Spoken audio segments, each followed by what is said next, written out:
Hey guys, I'm giving back here for that video, guys. Today we're going to look at my tight end rankings for DFS Week 1. So starting off right away, tight ends are always hard to rank, especially the first week of the season. We have a lot of guys who could really go out there and become superstars, let's be honest. One guy I like especially is Luke Musgrave, the tight end for the Green Bay Packers. He should be a nice check down option for Jordan Love. The second guy I really do like is going to be Dalton Kincaid, Buffalo Bills, Josh Allen, check down option. He is a backup to Dalton Knox, but I really do like him. But again, like I said, we don't know what's going on there. So starting off right away, we have none other than Mark Andrews. Now, Mark Andrews, we don't know what's going on with him. He hasn't practiced for a week. John Harbaugh says it's not serious. Nothing serious is happening. But again, we don't know. It seems like he's going to play week 1. That's all we can really go off of. I do have him as 70% ownership here. I have him as a yes and a floor of 3 and a ceiling of 30. And I think that's really the best way I can put this, first matchup, because I don't know what to expect from Andrews. If it's nothing serious, then he should play a full snap count this upcoming game.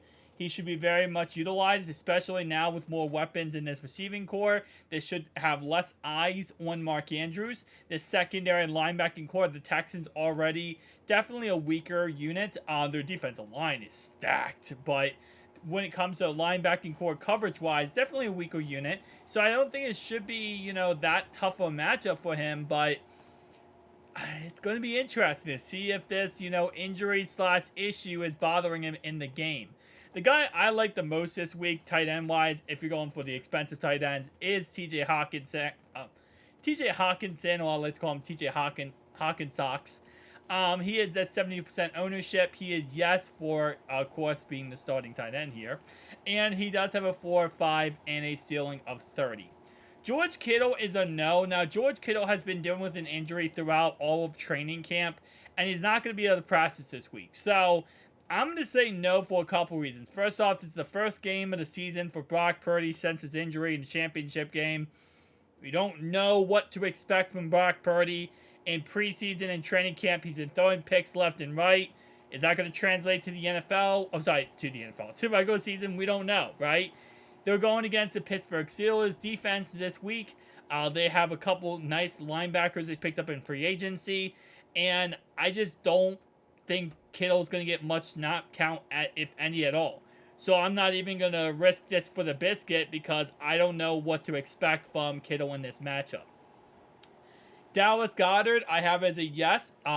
He is sitting at 60% ownership. He takes on the Patriots this week. Shouldn't be that tough of a matchup. Really, in all honesty, should be a pretty good matchup for him. Tyler Higbee is a no. Now, don't get me wrong. I'm not sitting here saying that Seattle is like the toughest matchup possible this week. And I don't think Seattle really gives, their defense is definitely good. But it's not like to a point where I'm scared of their defense.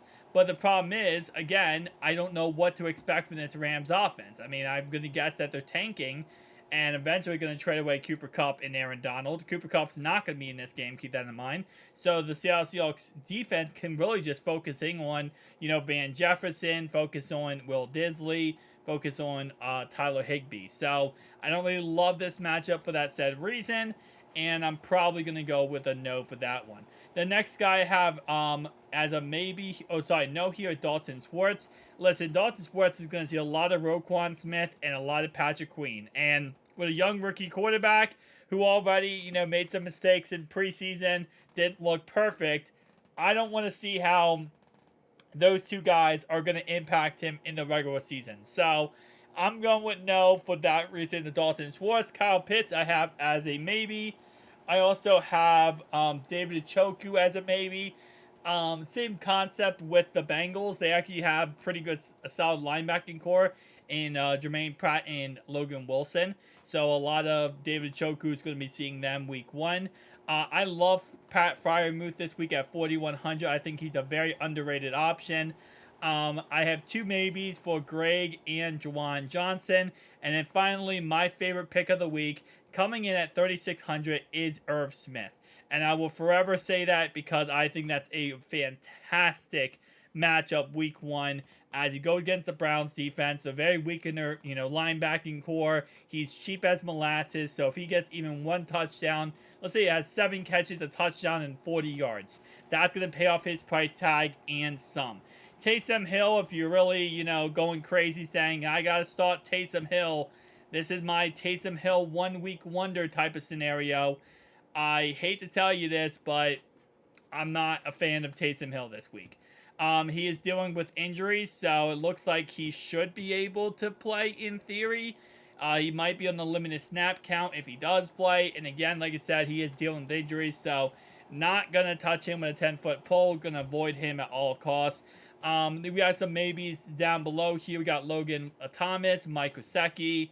We got Robert Tonyan, another maybe. Hayden Hurst, Isaiah Likely, Austin Hooper. If I had to go for one pick here that I like the most out of this, below the black line here, I would say it's Hayden Hurst.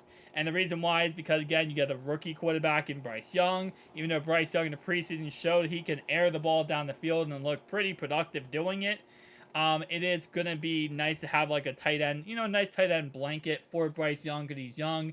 So he could be checking down a lot of passes to Hayden Hurst. He is already forming chemistry with Hayden Hurst in training camp and preseason.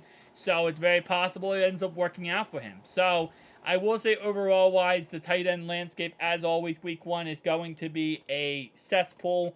But keep in mind that this will somewhat change throughout the season.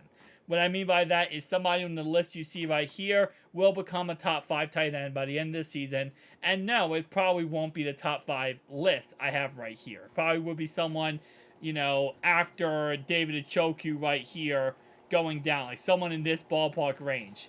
It's what happens every single year when it comes to the tight end position. It's the one position that, you really want to just say, oh yeah, no way in heck that could ever happen. And then it happens every single time.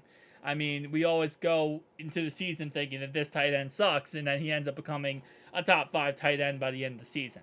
Now, if you play DFS, it's not a big deal, that just means that you have more chances of someone, going off and helping you out to earn you some money. But if you play yearly long leagues, that's when that kind of stuff definitely becomes an issue. Guys, tell me down below your thoughts and opinions. I'll see you guys next one. Peace out.